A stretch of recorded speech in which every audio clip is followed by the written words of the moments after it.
So, thanks very much for the kind words. And it's a pleasure to be here, to have such a big audience. And when I thought about the title of my lecture, that came up at some point, I thought, this is a great title because it immediately tells something to me. Then thinking about that a little bit longer, I realized that is maybe not such a good title because I'm pretty sure everybody has immediately an idea what this is about. I bet it's going to be different. So how can I meet all your different views on carbon on the move? So I bet I will be not talking about everything you have in mind, but bear with me. I'm a geologist, so I will take a geological approach to carbon being on the move and show you some showcases where we make meaningful, or where we try to make really meaningful contributions to develop something much bigger. So, science of carbon.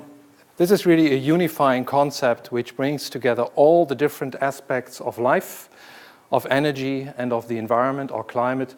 And this is nicely summarized in this graph here, which basically represents this intermittent interrelationship between the geosphere, so our physical environment, combining the atmosphere, the cryosphere, the hydrosphere, and the lithosphere, and of course with that, life. Any form of life ecosystem we can imagine is directly linked of course, to these processes, and over geological times, as we know, very precious energy resources are basically preserved in the deep subsurface, which we are using to sustain our energy across the globe. Very important.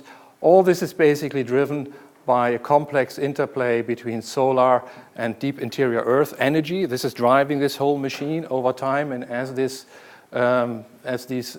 energy is basically moving on, it's shaping the surface of our planet, which is changing over time and changing and modulating life and climate, of course, through something which we very often call the global biogeochemical cycles. A highly complex, multi-directional, multi-scale, and multi-temporal process, which is very difficult to grasp. So studying these processes is a challenge, but it's extremely fascinating because it combines basically all aspects of which affect us as humans, our ecosystems, and our environment. So if you simplify that, that's my very simplified view at this topic. So carbon sits in the middle. It's a triangle. It's life in all its forms, ecosystem services, whatever you have in mind now. It's geo-energy, fossil fuels. Very important topic, of course. We need fossil fuels, whether we like it or not, but we need to find a way out of the fossil fuels. And then it's climate and environment. And then there are two drivers, natural processes and feedbacks, which change over time and change basically this triangle. And then, of course, very important, the human impact, the human dimension to all this, which, of course, as we know, very quickly changes our environment.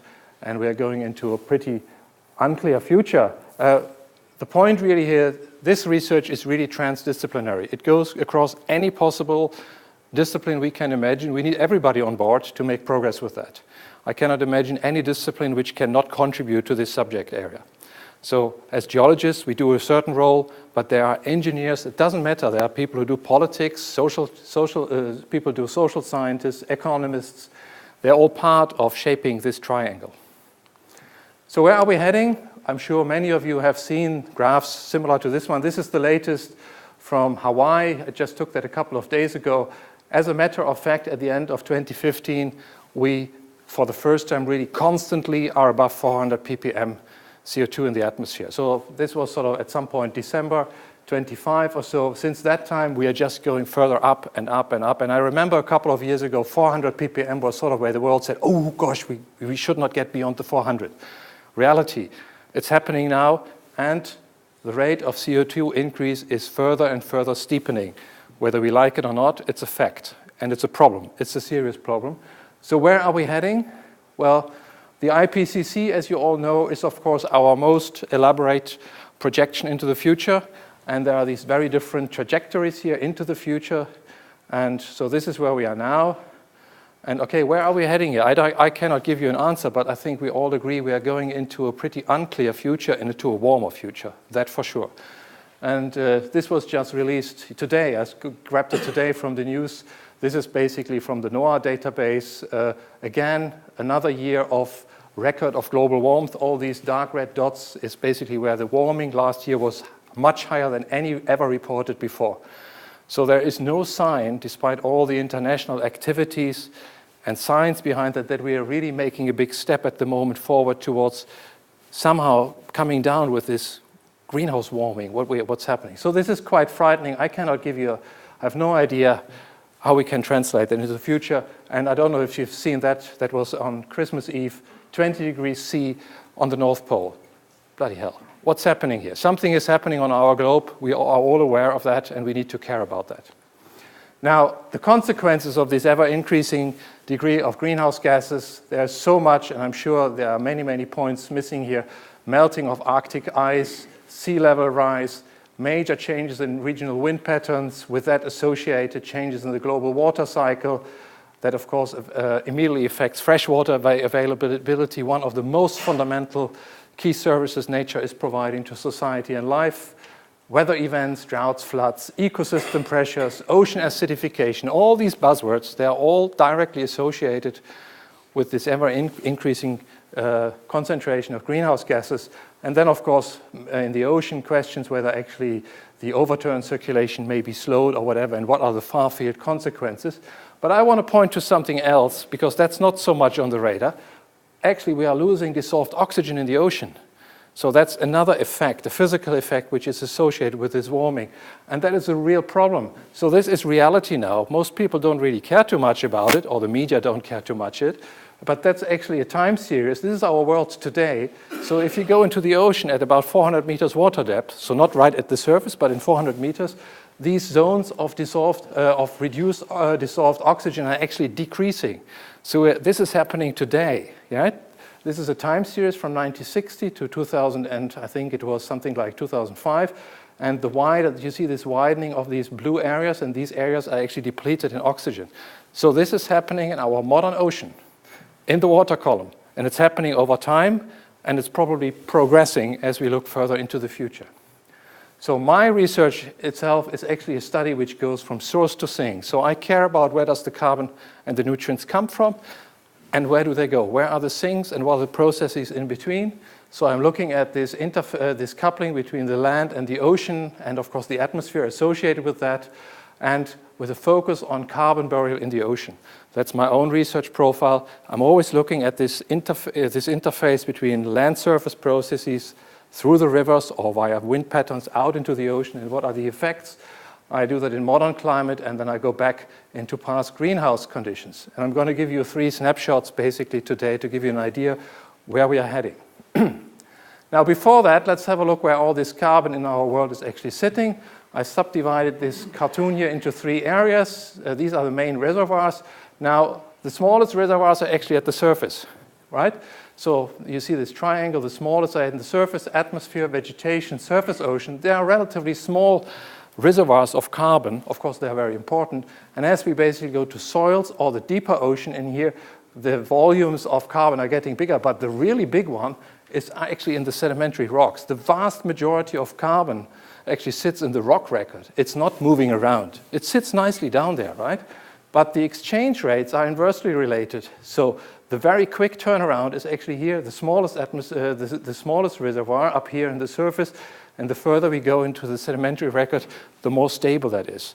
And that is, of course, but there's a lot of carbon down there. And I want to focus on that for a second, because where is this carbon down there in the subsurface? It's basically in 3 different forms.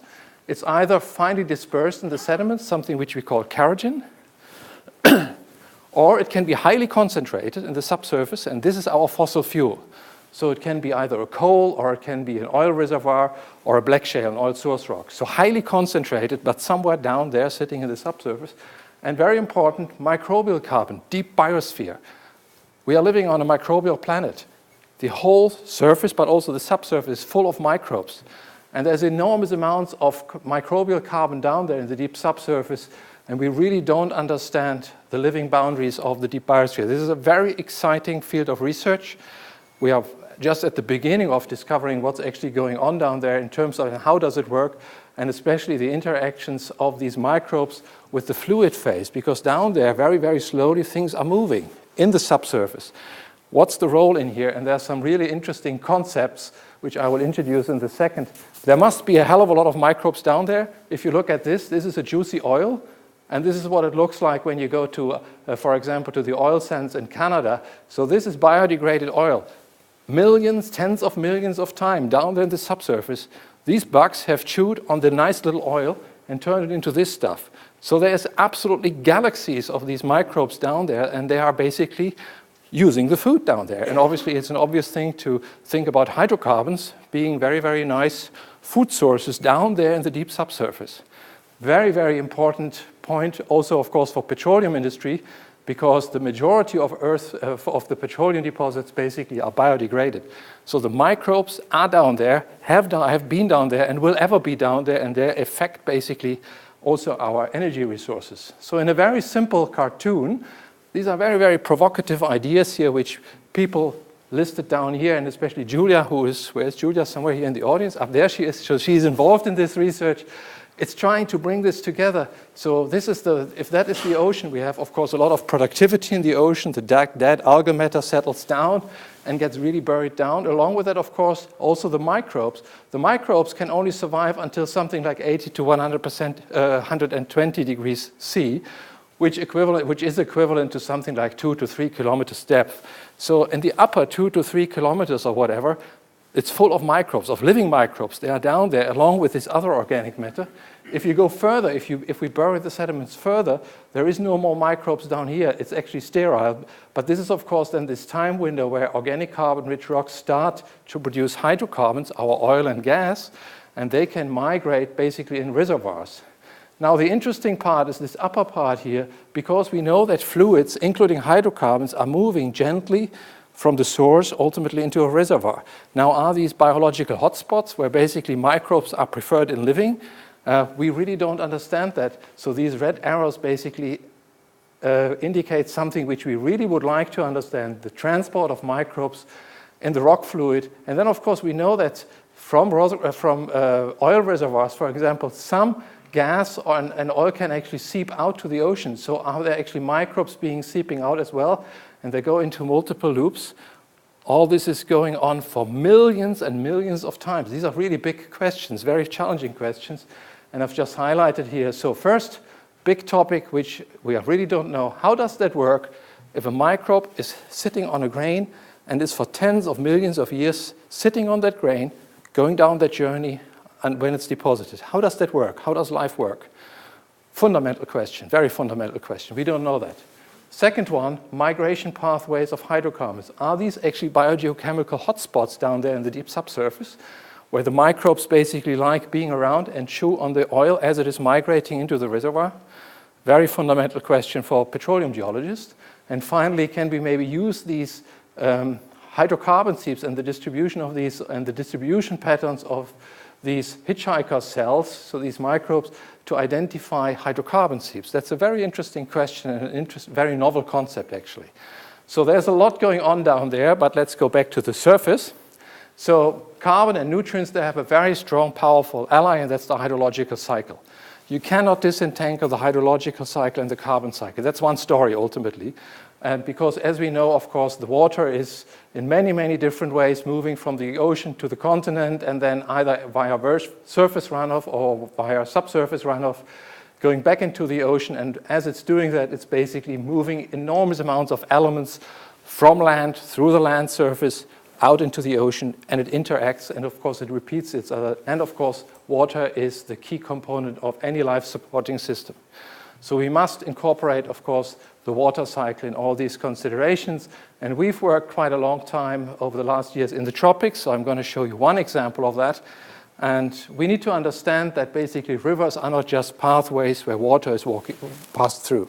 It's much more. These are biogeochemical reactors in itself, basically, where carbon is turned over, so they're producing CO2, which is released, greenhouse gas, which is released out into the atmosphere, adding to the greenhouse effects, basically. They are supporting ecology and biodiversity in the river systems. And of course, when they hit the ocean at some point in coastal areas, there are, of course, interactions with the coastal environment. Now, if you go into, most research basically goes into the big rivers. This is the Amazon rainforest, and of course, huge projects have been focusing on the big, mighty Amazon. So we know, we don't know everything about the Amazon, but we know a lot about the Amazon. But very few people actually go into these hundred thousands of small little headwaters which feed into the Amazon.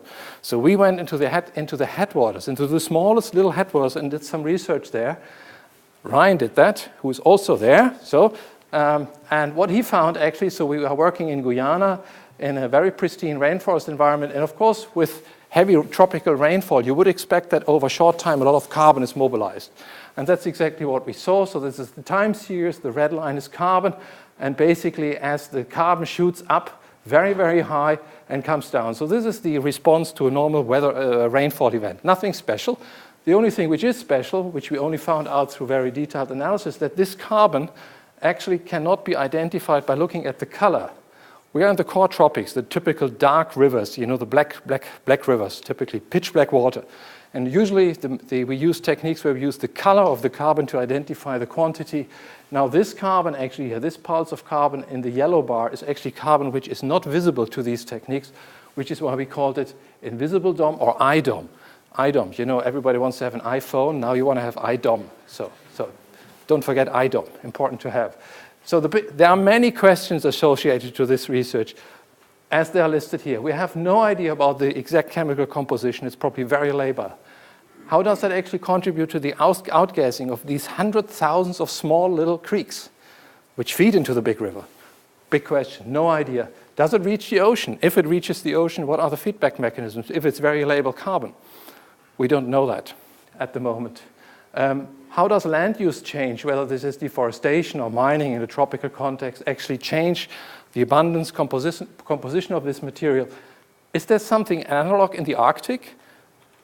We don't know that. We know that in the Arctic, when actually in springtime we start with the melting, enormous amounts of water are mobilized in a very short time period. A couple of weeks, enormous amounts of waters are mobilized. We know that this is important for the Arctic, but we have not the hint of an idea whether we are looking at anything similar to that. So 70 to 80% of all river catchments are made out of these small little headwater creeks. We don't know how important that is, what we have found there in the tropics, but it's certainly an area of research. Let's move on to methane. Methane, another major greenhouse gas, as you all know, of course, very, very powerful greenhouse warming potential, 56 times higher as CO2. So you don't need a lot of methane to be in trouble. A small little amount of methane already makes a big difference, and it can change climate. And if we look at natural resources, 80%, 75 to 80% of the methane production comes from wetlands. Wetlands are very, very precious and special ecosystems. For those of you who work on the continent, you will know that they are very special and very vulnerable ecosystems. So wetlands, we need to understand wetlands. If we go back into time, and here we are looking at the time series, 800,000 years back in time, today and back. And here you see CO2 and methane in red underneath and the temperature in between. This is taken from an ice core record in Antarctica. And you see nicely our climate is changing over time. I'm sure you've seen all of this before. And these are these famous interglacial glacial cycles. This is the pacemaker of our climate, natural climate change, right? We talk about natural variability here. And it's linked to basically these so-called orbital cycles, which are listed over here: precession, obliquity, eccentricity, ultimately the distance from the Earth to the Sun, which is changing over time. And it's doing that today. It will be doing it in the future. And I'll show you a little bit later, it has done it in the past as well. So not a big surprise. This thing is a clockwork which is going there in the back. That's our pacemaker of climate. Whether we like it or not, that's a fact. And we see nicely the methane coming up and down. So Ice Age 20,000 years ago, last interglacial 125,000 years ago, penultimate Ice Age, warm age, Ice Age, warm age. So this is our glacial, interglacial cycles which dominate the last 3 million years on our planet. Now, so the methane is obviously, as you can see, very strongly variant. So the question is that somehow related to wetlands? Because wetlands are, of course, directly related to the hydrological cycle, and with that, of course, to climate. So we are focusing on that for a long time by looking at tropical river systems. Here we actually look at the Congo. So if you look at the Congo, the same would apply to the Amazon and other major river systems, basically. 7% of the whole area of the Congo catchment is a wetland, all these black areas. So enormous amounts, enormous space, basically. It's just one huge wetland, and it's just emitting methane all the time. So if you think about this is us today, 20,000 years ago, this is what Africa looked like during the last ice age. So the area of methane production must have been significantly smaller because the wetlands were much, much smaller. If we could reconstruct that, we would have a much better handle on methane changes over time. We basically approach that using organic geochemistry, molecular markers, and we are looking very often at microbial markers because microbes are special, as I've said before, and they're very, very diagnostic. So we are looking at bacteria who basically aerobically oxidize the methane. They produce this structure here, which is called aminopentol. And then we went actually into a deep sea core out here. So this is the Congo mouth, and this is a drill core which was taken out here off the mouth of Congo. And this is a time series, now 1.2 million years back in time. You see these bars? These bars represent these glacial, interglacial cycles I mentioned before. The dark ones are the glacial periods, and the white ones are the interglacials, the warmer time periods. And if you look at this, the concentration of this very diagnostic biomarker is overall enhanced but variable within the interglacials. That, of course, makes sense because you would expect that in warmer climate, you have a stronger hydrological cycle, you have an expansion of the wetlands, and then they start to contract as you go into a glacial period. And we should see that, but we, of course, also see that there's internal variability. We have just recently extended this record down to 2.5 million years. It's just hopefully coming out in a paper soon. And the oldest recovery of this biomarker is 55 million years ago. So these molecular approaches can really help to reconstruct fundamental elements in terms of terrestrial ecosystems and associated greenhouse gas emissions. Now let's go back in time. I'm a geologist, so I like this old stuff, right? Let's go to the old stuff. We just looked at this top up here. You know, so far we looked at the first 3 million years, which is just nothing from a geological perspective. So this is 60 million years now, and this is our climate over time. This is us today, and it was warmer, all the way 50, 60 million years. And some of you know, of course, that about 55 million years, there was a major pulse of warmth, the so-called PETM, the Paleocene-Eocene thermal maximum, one of these major global hyperthermal events, which lasted something like 200,000 years, which perturbed everything. Somehow the world got crazy for reasons which we try to understand. Now, what happens if we would take all our fossil fuel and we just burn them? I mean, that's, of course, a question which has been out there for a long time, that has been simulated. So if we burn all our fossil fuels by 2300, so we are looking a little bit more into the future now, okay? If we do that, basically we would end up with a world which has, on average, a global temperature which is 8 degrees warmer than today. And you can translate that into a PCO2 value, which is something like 1400 ppm, 3.5 times our modern world. So if we just do business as usual, and by 2300 we have no more oil, gas, or coal, this is where we would end. And if we do this, then we are basically at these levels when we go even further back in time, into the greenhouse world, the Cretaceous. So why do we study actually even older sediments from the Cretaceous, this time period down here from 145 to something like 65 million years, and especially this inner part? There are two really important reasons for that. The first one is we can study full perturbation cycles, climate perturbation cycles in the past of variable length and impact, look at the causes, thresholds, and consequences in a full cycle. At the moment, we are just seeing we are changing something, but we have no idea where we are heading. If we go into the geological past, we can at least look at examples, how it had worked in the past, and maybe that gives us a clue where we are heading and how we can maybe address that. And the other thing is, if we go into this time period, we talk about our main oil source rocks. That's the time period when the source rocks were formed from which we actually generate our oil. So there are two good reasons why we should do that. And just to highlight this one, more than 50% of all the oil we know in the world, which we are actually at the moment using, of course, comes from these time periods. So we really want to understand what was going on at that time period. Right, what happened? This is 150 million years ago. Pangea, that supercontinent, when all the continents were basically lumped together into one supercontinent, was starting to break apart into the continents we know today. And you can, of course, imagine that this was absolutely over tens of millions of years, enormous amounts of volcanic activity pumping CO2 from the interior of the Earth out into the atmosphere, warming the global climate, which ultimately led then to this super greenhouse world. And if you look at these two images, then you see the difference, of course. Here you can recognize a little bit our modern world. So that is 70 million years ago. This is 150. It's breaking up, for example, of the equatorial Atlantic here. Opening of new ocean basins. The South Atlantic is opening at that time. Today it's a big mighty river. Ocean basin, not river, an ocean basin, of course.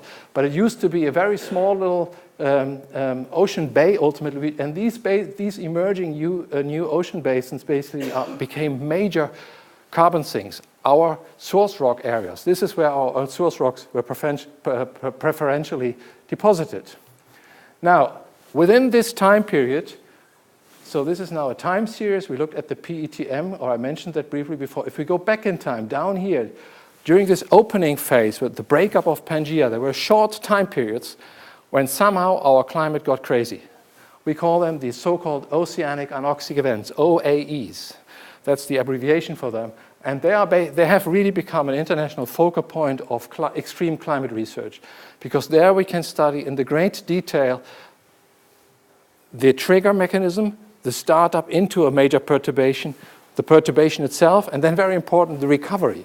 So we try to get an idea about what actually happens. So there's a hell of a lot of research going on to these small little OAEs. They had a duration of something like only 45,000 years, up to 700,000 years, and so the key features are major biotic crisis or even extinction events, so they affected everything in terms of marine life we can imagine. Very rapid global warming events, sea surface temperatures in the ocean were maybe up to 36 degrees C, and polar regions up to 25 degrees. What kind of a world is that? When we have a tropical ocean 36 degrees C and a polar ocean 25. I mean, this is really extreme by any standard, but we can look at this in great detail. We know that ocean waters basically got completely stripped out of oxygen, or they were actually even sulfidic, meaning there was free H2S in the water column, which is lethal to any life. So the most extreme redox stage we can actually imagine. And of course, as you can imagine, every biogeochemical cycle was heavily perturbed, both terrestrial and marine. And these were the time periods, these OAEs are the time periods when our petroleum source rocks were primarily formed across huge ocean basins. So here we are combining climate environmental research with energy research. That's one thing. If you understand that, then you understand source rocks, but you also understand extreme greenhouse climate perturbations. Now, what is very typical, so this is an example of what these source rocks look like. This is the stuff petroleum people really like. You know, this is the juicy stuff from where all the oil and gas comes from. But all of those who are geologists know that there are internally structures. These black shales are not just 100 meters of black stuff. They are very heterogeneous inside. And these changes, these internal changes, which you see here typically at the meter scale or smaller, typically are caused by orbital forcing at the time scales of orbital forcing. So here we go back. I said before, our time pacemaker today is basically orbital forcing, and it was also in the Cretaceous, and it was before that. So these internal variations in the rock record, which you see here, are actually translated from orbital forcing into the sediments ultimately. And that is important because so we can analyze this in great detail, and that gives us an idea about orbital timescale variations in the environment and the processes back 90, 100 million years in time. And of course it is important also for geo-energy, because it matters whether you actually have a package which is just a big thick package of shale and you bury it down there and it starts producing oil, or if it's internally heterogeneous, it will have a performance. And within the context of the current unconventionals, of course, it's important because you want to understand within the context of frackability. There's a lot about fracking. You want to know where you are drilling down there before you frack. You want to know how homogeneous or heterogeneous are your rocks down there. And that's basically something which we are, of course, also looking at. And with that, of course, also the capacity to store storage basically carbon down there in the deep subsurface. So there's a link with the current discussion about unconventionals, carbon capture, and so on. Now let's move on. I want to show you one single example to explain to you what I'm talking, what that looks like actually for us in research. So this is one side of tropical Africa where 250 meters of great, beautiful black shale were recovered from exactly that time period. And we did some very, very fine scale, centimeter scale, high resolution geochemistry. So I talk you through. This is the depth interval basically here, something like 20 meters of rock. And we sampled it every single centimeter. And we analyzed every single sample basically using different organic and inorganic techniques, as I will show you. And so we are looking at about 1 million years. This is about 1 million year, 85 million years back in time, just for those of you who are not so much geologists. So we are really looking here with a lens into the details of what a source rock looks like back down there in the Cretaceous. This is at the red curve here at the bottom is the organic carbon concentration. And if you look at the scale, the base levels are always 2 to 3%, but they spike up something like well above 10%, sometimes up to almost 20%. So this stuff here, those spikes here, this is the really juicy stuff for petroleum. This is where the oil really comes out. The whole thing is a source rock by its nature, but it's internally extremely heterogeneous in terms of the organic carbon concentration. You see these gray bars behind that? These are these precessional cycles. This is orbital forcing again. So what we are looking at here is basically how orbital forcing finally translated into changes in organic carbon burial in the ocean and all the effects before that, basically. Now, on top of that, we have two other elements which are basically derived from the continent, the potassium, aluminum, and the silicium, aluminum ratios. And without going too much into the data, they also swing, right? They both swing. And they swing basically in phase. Whenever the organic carbon shoots up, these values come down, right? So when they come up, this come down, and that indicates a stronger component of a more humid climate area. So that's the point. The point here is when we have this very, very high carbon burial, we have a component from land which indicates very humid conditions, which in our context is basically tropical Africa. So there is a link between black shale sedimentation and the orbital timescale variability and continental climate, very clearly expressed in these records. Now, what happened in the ocean? Because that is, of course, carbon which is buried in the ocean. For that, we did more detailed analysis. That's what you see down here, our TOC cycles, which I showed before. So we look at different trace metals. I just give you an example, and other biomarkers on top. What we can actually reconstruct in great detail is basically the dynamics of the ocean and of the land, basically, and the interconnection. And we know that when this organic carbon came up, the ocean was basically depleted, if not completely empty of oxygen. We know that the surface waters up here basically were sulfidic. There was free H2S in the surface waters, which is lethal to any life. Only a few crazy microbes can survive in this environment. So we are looking at high amplitude fluctuations between a more normal ocean, which is oxygenated, our modern ocean, and an ocean which over time at some point gets crazy and flips into this other mode, anoxic, and creating or burying enormous amounts of carbon. Now, I just want to point that out. This is so spiky. So it's from one sample to the other. Always you shoot up from this base value to this top value. The transition of these redox changes occurred, as good as we can reconstruct them, on the order of something like less than 1,000 years. So quick in a geological context, very quick. From one sample to the other, you're in this other world. And then, funny enough, these peaks are only lasting about a quarter of a full eccentricity precessional cycle, which is about 5,000 years. So what the heck is this, what we are looking at here? We are looking at a system which is regularly switching very quickly, and then for 5,000 years, the system is perturbed, and then it somehow recovers, goes back to normal. I mean, what's the mechanism behind that? And this is where probably then the modeling comes in. The idea is, and the concept is, we are looking at the effects of our atmospheric circulation back in the Cretaceous. Imagine our modern world. This is us today here. This is the intertropical convergence zone, this belt of extreme rainfall in the tropics. And it's, of course, moving on seasonal cycles, or simulated basically in here. And imagine we actually have the intertropical convergence zone back there in the Cretaceous moving north and south, north and south. It's moving over the position and it's moving out of the position. We create environments which are extremely humid, leading to our pulses in organic carbon burial. And when the ITCZ and this wet belt moves a little bit north, the system relaxes and it swings back into a more oxygenated mode. So we are looking at exactly the same mechanisms which we are looking at in the modern world, but here we are back 85 million years in time. We are looking at source rocks. That's what we are doing it. So how can we validate that? This is where the modeling comes in. We did a lot of modeling, and the signal formation, so fast redox changes coupled with about 5,000 years of ocean anoxia, It is most likely, also the modeling says, it's something which is related to orbitally driven runoff. It's runoff from tropical Africa. It's the pattern of how much fresh water was actually released from Central Africa out into this ocean basin. And if you look at this, so this is a simulation here, an annual cycle of precipitation and runoff.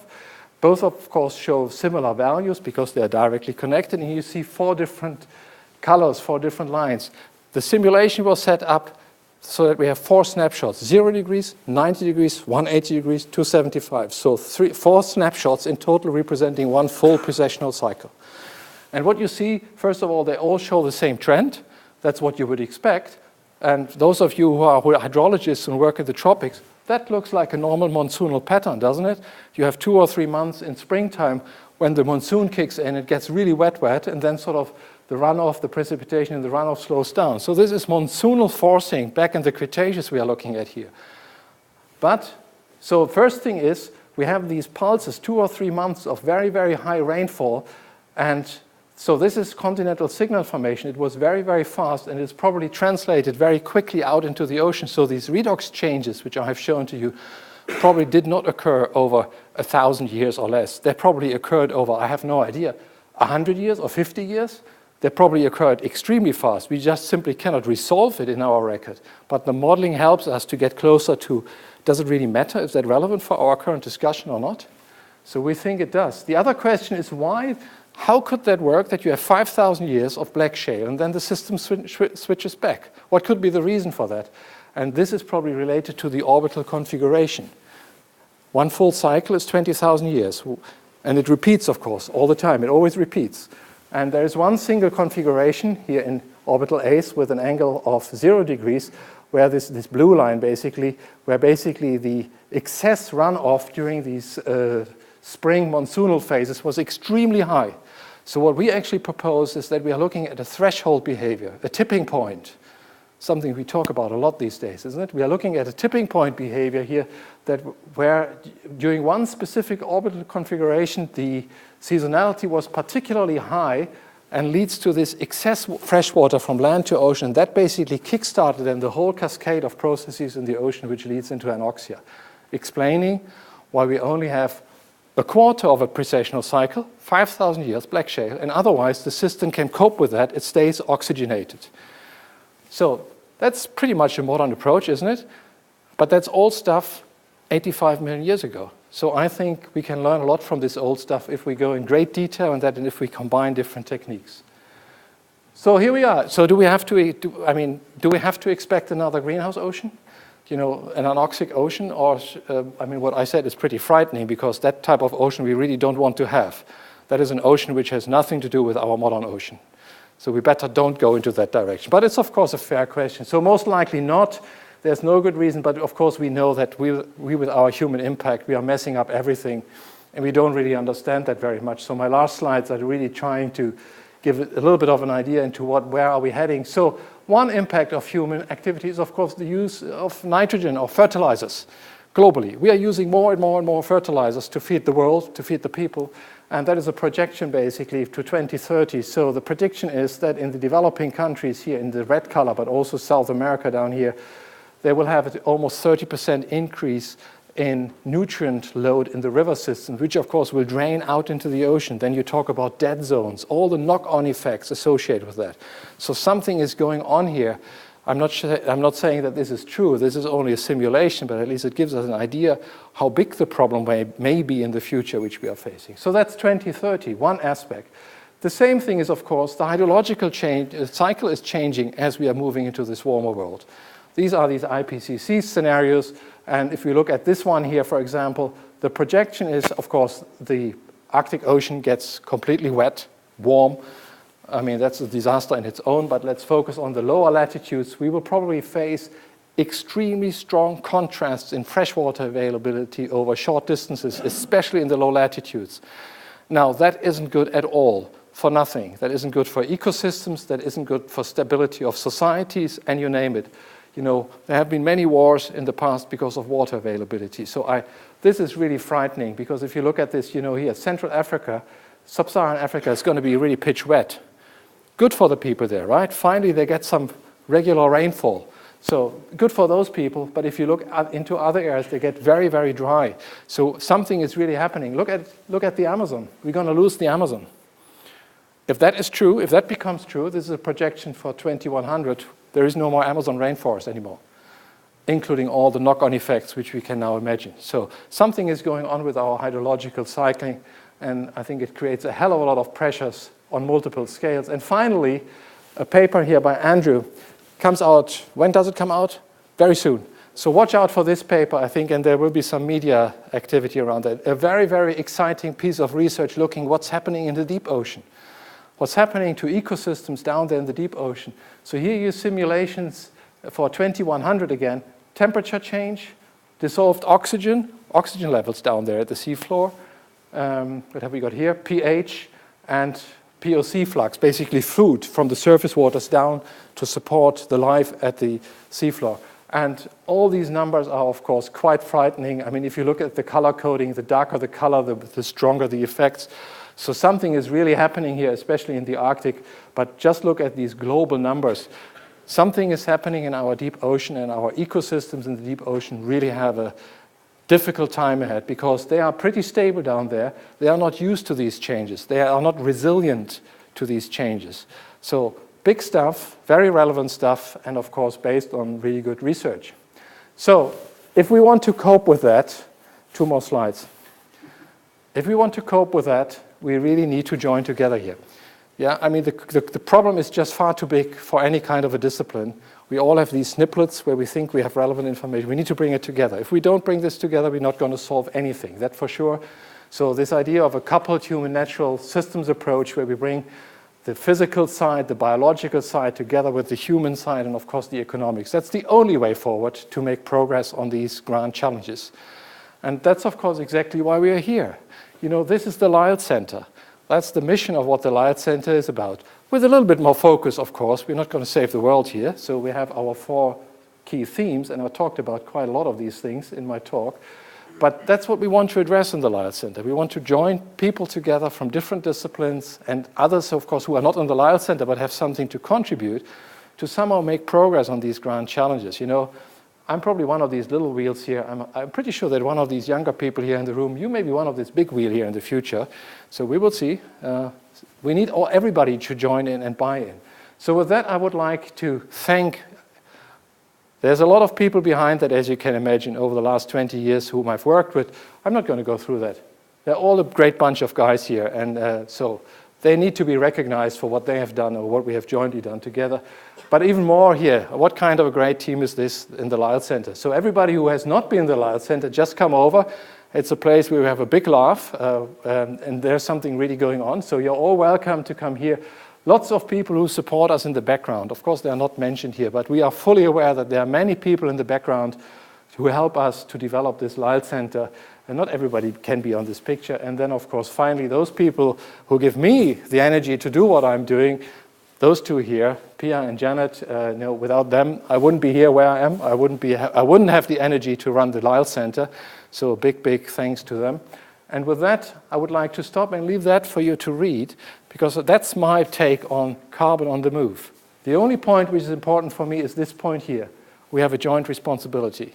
So nobody can hide away. There's nobody who can hide away. We are jointly have to solve this or address this problem. We cannot solve it, but we can make progress. So with that, I would like to thank for your attention, and I would like to welcome all of you to the Lyell Centre if you haven't been there. Thanks very much.